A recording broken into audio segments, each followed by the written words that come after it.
world. Safiya Noble is an assistant professor at the University of Southern California School of Communication, and she joins me now. So, Safiya, what do you say to people who say delete Facebook in protest? Well, I think that's the position of a privileged few, particularly in the United States, who could launch a campaign and argue that we could delete Facebook, which of course we can, and many people will and probably should.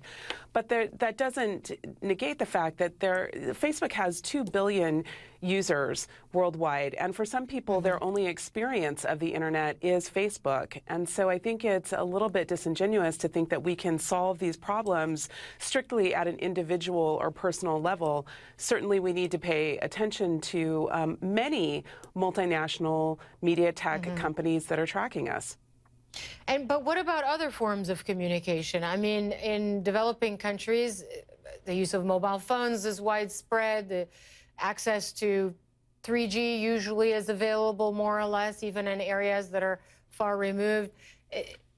I mean, is it possible that people even in more disadvantaged parts of the world who use Facebook to stay in touch with family might be turned off? Well, I think that one of the challenges here is that we have so much interconnectivity between these platforms, whether you're using a mobile device to connect to Facebook. There are certain kind of interrelated applications. People are logging into all kinds of other systems using their Facebook login. I don't think it's quite that simple to just move to another platform. All of the major platforms are interested in buying, selling, trading our personal data to advertisers, to state governments, to all kinds of actors. And so I think flocking away from Facebook to another possible platform isn't really going to get at the structural issues of what does it mean to become the product of these large companies and have very, very little control over that. So what's the solution? Well, I think we see an uptick in interest in regulation in the United States. Certainly the EU has been out front in terms of other platforms like Google, Amazon, eBay. I think Facebook for sure. We're definitely going to need to sit down at the table with people who study these platforms, those of us who understand the harms that can come to the public, and we need to be thinking about consumer protections across a whole host of platforms that harvest our data and sell it, particularly because we don't know the ways in which we're being commodified and sold.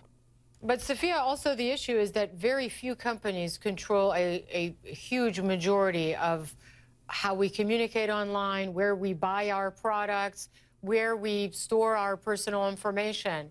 I mean, you know, there was obviously when you had big industrial corporations cornering markets like that, there was then a concerted effort to break that up and introduce antitrust laws and allow smaller competitors to have a fair shake. Here, you're facing a similar issue, right? With a completely different industry.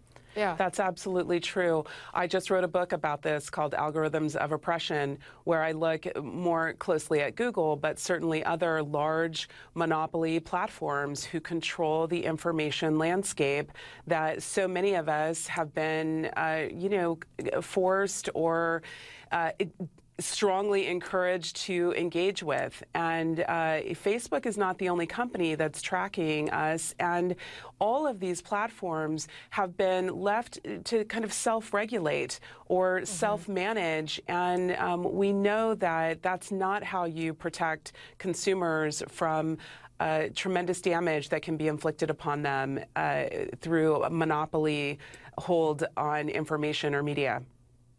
All right, Safiya Noble, I think we're at the very beginning of this process when it comes to big tech companies. We'll see if this scandal has any measurable impact. Thanks so much for joining us.